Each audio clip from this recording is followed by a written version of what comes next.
This is Dr. David Martin, the top U.S. bioweapon expert before Obama.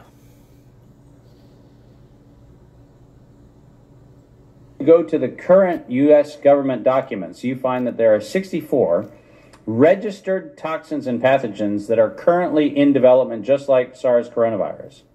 They're currently creating 64 more now, similar sort of viruses. Well, not similar. They all do all kinds of crazy nonsense. I mean, toxins that are neurotoxins. Are these the biolabs that Fauci had to move out of America?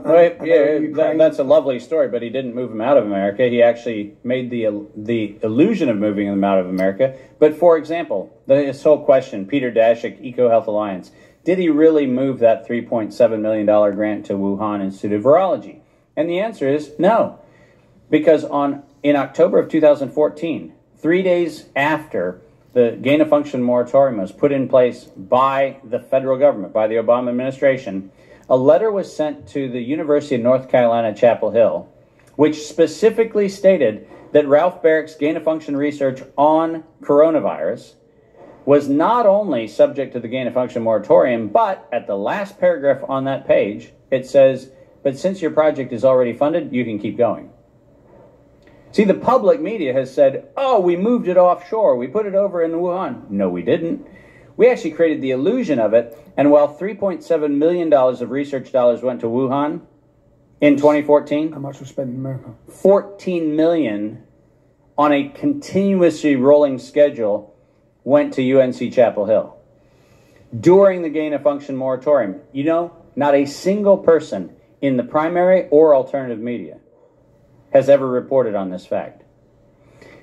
Senator Rand Paul, who famously had Anthony Fauci in the Senate and had him opposite him in the Senate, had a copy of this letter in his possession, and at no point in any of the interactions he had with Anthony Fauci, when Anthony Fauci said, we never funded gain-of-function research, that letter is a public document. It was in his hands at the time of his questioning of Anthony Fauci, and to this day, not a single public servant, not a single member of Congress, not a single lawyer, not a single litigant, not anyone anywhere, and nobody in the mainstream, and no one even in alternative media has been willing to put that letter in the public, which I'm doing on my speaking tour of Europe, which is to make sure that apparently, since people can't find it and read it, despite the fact that it is a public document, I'm now making more public by showing that, in fact, they said that project was gain of function. The project that they reference is Ralph Barrick's project, and let me just see if this lands for you, which grew out of his 2005 presentation at the U.S. DARPA and MITRE conference that was entitled Biohacking, Synthetic Coronaviruses as a Biological Weapons Enabling Technology. Now, if you heard that, let's just say from anybody, somebody on BBC or Fox News or anything else, if you heard that the guy who brought you SARS-CoV-2 was paid by a grant that was funded off of a project entitled Synthetic Coronaviruses, Biowarfare Enabling Technology, does that sound like public health to you? Does that sound like something that we want to save Granny from that one? No. But here's the problem. Just like we don't call it gene therapy, which we should call it, just like we don't call it genetic modification, which we should call it, just like we don't call it biological weapons, like we should call it, just like all of those things, we still are having debates about whether it's a good or a bad vaccine. It is a biological weapon created at the University of North Carolina, Chapel Hill, unambiguously stated as such. Not my words, their words. And where do you find this cunning, devious data that's hidden so far into the ground that nobody can find it? You find it on Ralph Barrick's curriculum vitae on his public website at the University of North Carolina, Chapel Hill. That's how difficult it is to find this. You can source it by, I don't know, looking up his CV. So anybody who even pretends to say that there's a question about where this came from or what it was intended to do is disingenuous. The fact of the matter is this was a weapons program, and it was designed to be disseminated, and in 2000 September 18th, 2019, the World Health Organization's Global Preparedness Monitoring Board stated, and I'm actually taking this right out of, I think it's page 8 of the document. In September 18th, 2019, we are going to prepare the world for an accidental or intentional release of a respiratory pathogen so that by September 20th, or by September 2020, the world demands a global vaccine. This is 3 months before allegedly patient 1 in Wuhan. A leak. A so-called leak. But it's not even a leak. They say accidental or intentional release. Yeah. But they intended to actually release it. And when people sit there going, well, but how did it go, mysteriously from China to a cruise ship to northern Italy to Seattle to New York? How did it pop up? I point them to, a news source that I know is totally untrustworthy, the New York Times or the Washington Post, who actually did a study when the government was forced to do so, when it, under FOIA, had to release, that actually tested aerosolized pathogens in New York subway systems and in Washington civil systems and all kinds of other things. So this mystery of how did it happen is actually answered by the Defense Department's own documents that actually say that they, in fact, have already done this thing. So the giant mystery of how could it mysteriously show up? And how could the same variant seemingly show up all over the world, despite the fact that we don't have planes that are actually carrying people exactly from these points? How did it mysteriously just proliferate around the world? How did it pop up here, pop up here? And why is it that when we went on to news stations, we always had the same number of COVID cases first? Try to find a news agency anywhere on the planet that didn't start with 3 cases. Is that how pandemics work? So how regardless of population, you just happen to have 3, and then you happen to have 5, and then you happen to have 7. And we started building the fear porn about how many cases there were, except for the fact that all the news stations seemingly had the same number. That sounds like a script. It doesn't sound like a pandemic. And the reason it sounds like a script is because it is a script. This was not a how did it mysteriously jump out of a Wuhan bat market when a bat and a pangolin got into it one night and got a little drunk and, had their business, and then lo and behold, SARS. That's not what happened. We have been propagandized. This was a release of a respiratory pathogen. Why do I make that allegation? Because they wrote it on September 18th, 2019, and the world closed its eyes. Go to the current U.S. government document. Criminal industrial conspirators decided to subordinate the entirety of the human population for the purpose of their sinister plans to enrich themselves while impoverishing and killing the rest of humanity. And I'm done being polite. We've long passed polite. When the words acceptable death rate become part of an industrial norm, we have lost the plot of humanity. And that's not my words. Those were the words of the World Health Organization and of Pfizer and of Moderna when they were given the authorization to begin the process of killing human beings in the interest of advancing their goals. This video has the documents. And I'm also not going to sugarcoat this. This is a criminal cartel. We are acting as though there's some sort of redeemable quality somewhere in some esoteric layer that somehow or another the World Health Organization must have some salutatory benefit. Well, I'm going to tell you, since its formation in the 1940s, the World Health Organization has been nothing more than a criminal cartel that has a sole and singular intent. And I will show you the document that proves what I'm saying. This is not an allegation. This is actually provable by their own words in their own hand. And they use a 4-step process to execute every one of their nefarious plans. They begin by planning an exercise. Then they go to the business of funding that exercise. Then they create the rationale for the thing that they're going to do, and then they deploy and profit from it. and in violation of 15 U.S. Code Section 19, which, for those of you listening, coincidentally started with the Clayton Act in the same year that the World Health Organization in the United States, 1913, the same year the World Health Organization's progenitors also started. So I find it fascinating that we passed the Clayton Act in 1913 and we set in motion 110 years ago the criminal conspiracy, which we now call the World Health Organization. 110 years later. And in violation of TIFU, or TEFU, I don't even know how to say it, the TFEU, the treaty allegedly for the functioning of the European Union, which I think needs to now be called the Treaty for the Dysfunctional European Cabal. Article 101 unambiguously lays out the conditions that this was never a public health anything. It was racketeering for the purpose of instilling terror to adapt the behavior of a population. Period. That's what it was. That's what it always was. And we can come up with every theoretical argument we want to make about things, but the problem, even with the theory that we had an outbreak of something, is falsifiable for the data from Zurich that shows us that in the year of the death pandemic of the globe, life insurance companies paid $30 billion less in claims.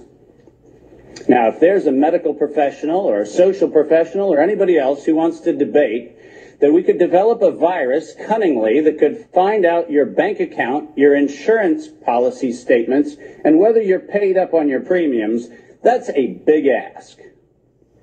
It turns out that the data is unambiguous. We did not have a pandemic. We had genocide. And we need to call it what it is. Next slide. When I say we planned it, let's make sure we understand exactly the not-so-fine print of the fine print. And I want to call your attention first to the right-hand column of the slide. This is the 2011 data that the World Health Organization, the Wellcome Trust, PATH, and the Gates Foundation did on their wonderful worldwide program for a malaria vaccine for children under the age of 6 months of age. And in their clinical trial, it's helpful to point out that they murdered 66 children in the vaccine group and then cunningly used the term control for a control group in which they murdered 28 children. Now, the reason I said murdered and the reason why I use that term is because it's exactly what it was. Because it turns out that this control group was not a saline injection. It was not some sort of innocuous, innocent thing. It was actually a cocktail of other known pathogenic disease-carrying injections. The control group was known to kill people, and the experimental control group was actually theoretically maybe going to kill people. And what we did was we actually went ahead and murdered them all. And cunningly, under Article 5, Section 13, which I've put on this slide, I want you to understand why I said, at its formation in 1947, when the WHO was funded and founded, it was funded and founded by people intent to commit a crime because of their own language. Section 13 of Article 5 ends with the following statement: immunity from personal arrest or detention, blah, blah, blah, immunity from legal process of every kind.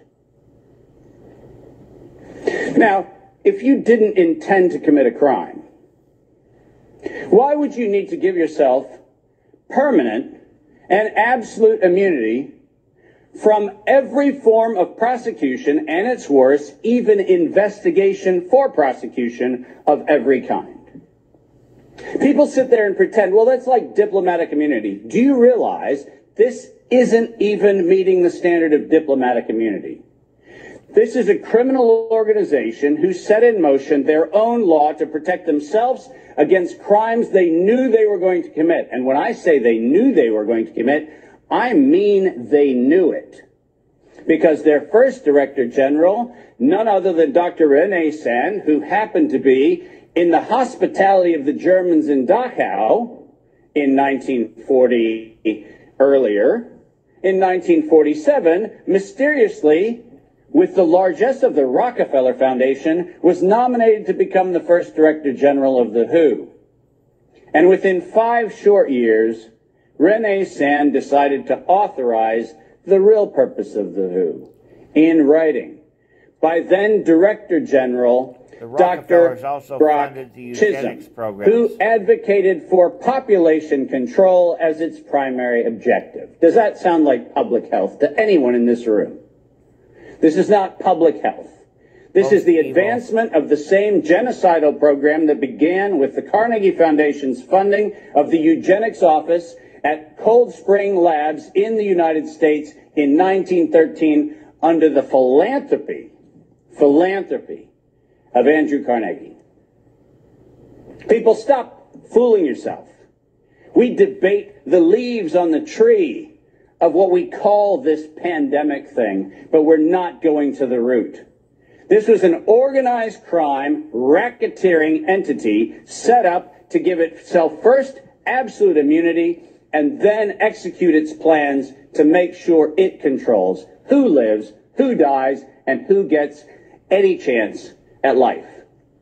And if you think that I am somehow inflating numbers, let me be unambiguous.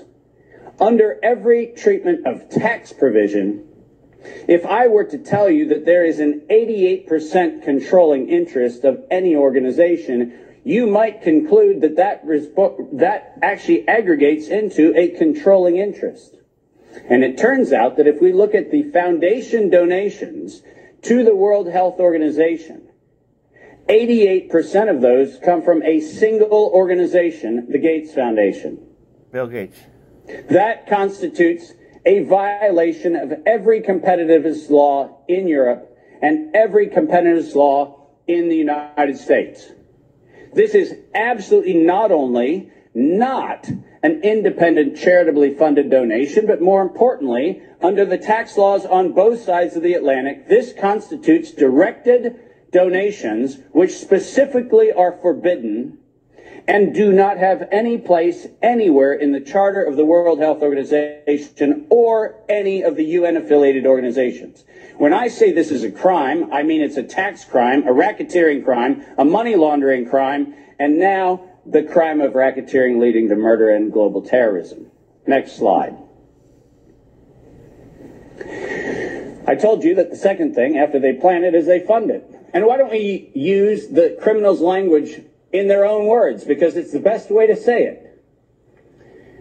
When they actually planned the release of the use of a biologically modified chimera associated with the model derived from coronavirus, they actually said the following: to sustain the funding base beyond the crisis, we need to increase the public understanding for the needful medical countermeasures, such as a pan-influenza or pan-coronavirus vaccine. Now, let me pause for just one moment and remind you that the crisis that they were speaking of was a crisis of diminishing funding. And there was no health crisis. This was a crisis of their coffers were starting to run dry.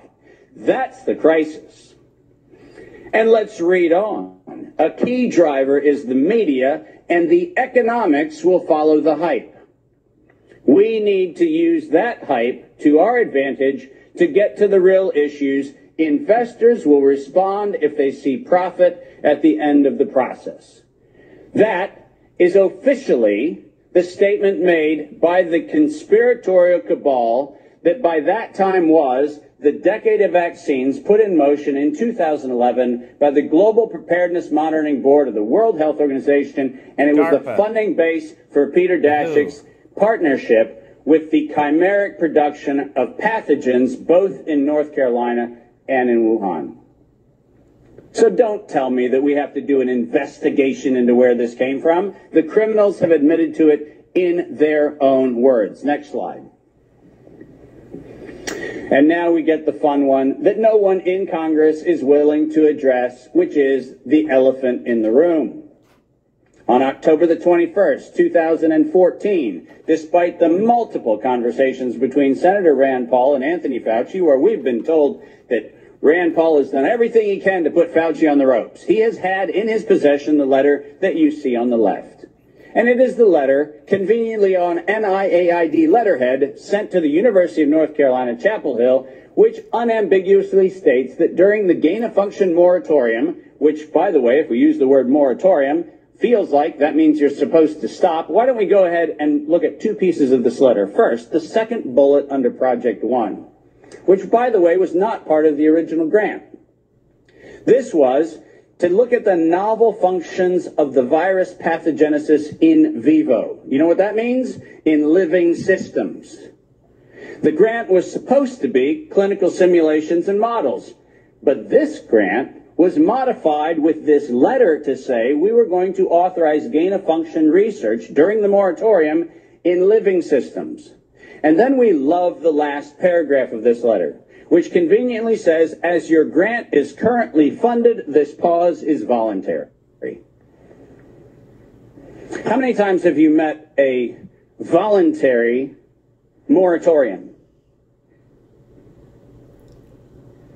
And the best part about it is that if we look at the very last line, or continue to conduct the applicable gain-of-function research until the end of the currently active budget period. But here comes the problem. You know who is supplying the budget? An indefinite term, unlimited amount contract from DARPA and from NIH. Isn't it convenient to have a perpetually funded project that needs to stop when the money runs out, when you find out that there is no point where the money runs out because there is no end to the thing that has no end? Unless you think that I'm making an allegation, which I'm not, I'm making an accusation. Let's be clear. And there's a big difference. I'm not alleging anything. They actually went to the trouble of telling us that it was going to be the Wuhan virus that was going to get us. As you see on the right-hand side of the screen, published in 2016, March 14th of 2016, the SARS-like Wuhan Institute of Virology Virus 1, and I quote, is poised for human emergence. Does that sound like we're just surprised that something in Wuhan went a little haywire in December of 2019? Or does it feel like we were told, look at Wuhan, and look at coronavirus, and look at what we've been doing to manipulate coronavirus in Wuhan and the University of North Carolina, Chapel Hill, and lo and behold, we're going to go ahead and tell you that we're ready to release it in 2016. Next slide. We're almost done. And then they created it. Now, all of you know that I am criticized globally for my use of the term biological warfare. I do that because I am credentialed to do that. I happen to be, for the United States government, in the early part of the 2000s and the latter part of the 90s, a person who was sent around the world to look at the proliferation of biological and chemical weapons. I'm acutely familiar with the definition of what a biological warfare agent is in the 18 U.S. Code, the criminal code of violations of biological and chemical weapons. And so my assessment is, in fact, professional and right.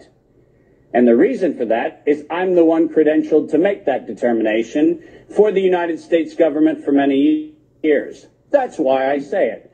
But let's pretend for the moment that I'm just a nut job. Maybe I don't know what I'm talking about. So why don't we look at what the criminals said themselves, shall we? In 2005, at a conference sponsored by DARPA and the MITRE Corporation, Ralph Baric, the architect of the lethal strand that has been injected into millions and billions of people's arms, that Ralph Baric was sponsored to present the following, and let's go ahead and use his words, presentation: synthetic coronaviruses, biohacking, bio-warfare enabling technologies. Does that sound like a public health distribution program? Does that sound like something that is accidentally misinterpreted to mean something else? Or does biological warfare enabling technology sound like not countermeasures or pandemic preparedness? It sounds to me like biological warfare enabling technologies. And the reason why I have that hunch is what followed was he received, next to his NIAID grants, non-competitive DARPA grants in matching funds for over $140 million of aggregate funding going into his and his related programs on synthetic biological warfare enabling technologies. So do I have a problem calling the injection a biological warfare enabling technology? Absolutely not, because that's what they called it. And we know that they knew they called it that on September 18th, 2019. Because on September 18th, 2019, the racketeering, co-conspiring cabal of interlocking directorates, also known as the World Health Organization, said that they were going to conduct an experience for the world that was going to be a rapidly spreading pandemic due to a lethal respiratory pathogen. The lethality in that statement is the problem. They didn't say we're going to maybe get a little bit of sniffles going around. They said we were going to actually have the promulgation of a deadly agent. Wow. And the stated reason, in September 2020, the progress indicator is that the world would accept a universal vaccine. Not, we'll look at other options of treatment. Not, we'll have a look at what might be early intervention, as Dr. McCullough has so clearly advocated for in many, many, many instances. Not that. We stated on September 18th, 2019, we were intending to kill. And we were intending to kill to create the fear that would drive people to accept something that without coercion, no one would have accepted. Of a vaccine. And that's published by the criminal racketeers. Next slide, and there's only 2 to go if you're following. Deploy and profit from it. We were told investors will respond if they see profit at the end of the process, and lo and behold, guess what they saw? Profit at the end of the process.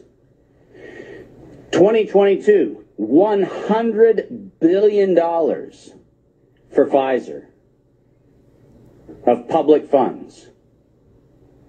Moderna, after lying to the Congress in October of 2020 when they were asked to actually verify whether NIAID was promoting an injection that would enrich NIAID, where Anthony Fauci and the entire team at NIH said that they had no financial interest in their recommendation, they receive a back payment royalty of $400 million for the first payment of the royalty. $400 million. More than any Institute of Health has ever received in a single payment for a single invention in the history of American medical research. And lo and behold, what do we receive after that? A request from the World Health Organization to expand its budget by 11% to make sure that the people who profited from it donate to it. And guess what they just did? They laundered the money right back. That's what they did. Next, and now you get the final slide. This is not a public health crime. This is actually not a constitutional crime. This is a criminal act done by a criminal institution established to enable criminal behavior since its foundation in 1947. That is what this is. And we should not be debating the merits of democracy or liberty or anything else, as irrational as that would be if we stood at a bank robbery and debated the merits of printing dollar bills. The problem is not the dollar bills, it's the bank robber. And the problem here is not health, and it's not public health, and it's not the suppression of information and the suppression of dissident views and the absolute unconscionable treatment of physicians around the world and academicians around the world who spoke out against this. That's not the crime. The crime is that we had criminal racketeers who conspired and developed a, quote, emergency. The same criminal racketeers planned, manufactured, and did all agency capture to make sure that you were told that you would use terms that they tell you to use. Vaccine, face mask, health, social distancing, none of which had ordinary use definition. So we just used them. Criminal racketeers price fixed with interlocking directorates where known competitors came together and fixed prices in direct collusion, in violation of both European Union standards and in violation of both the Sherman and the Clayton Act in the United States. These were crimes. It was organized crime, and we should treat it as such. Criminal racketeers publicly lied under oath. And this resulted in the death and destruction of liberty. They spent and $7 most importantly, trillion on COVID. The death and destruction of the integrity of well-meaning people. You're paying who sit double here for today, everything because doing of everything this. they can within their power to try to treat the calamities created by this catastrophe. I will not for a moment denigrate Money the multiple laundering. contributions of amazing academic and medical professionals who've tried desperately to step into the gap and stop the corrupt outcomes of these crimes. But I will, without doubt, say the following. Until we treat this as a criminal conspiracy of criminal racketeers resulting in global terrorism for the purpose of profiteering and murder, until we have that conversation, we're having the wrong conversation. Subvert the Constitution, which because we are not here to debate the merits of a modified agreement for a criminal racketeering organization. We are here to end the criminal organization itself. This is my call to every single person on this planet. Don't just limit the power of the WHO. Destroy the WHO. Thank you very much.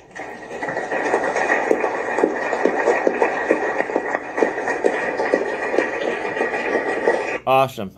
Anyway, that is awesome video from Dr. David Martin, the top biological weapon expert under Clinton and before Obama.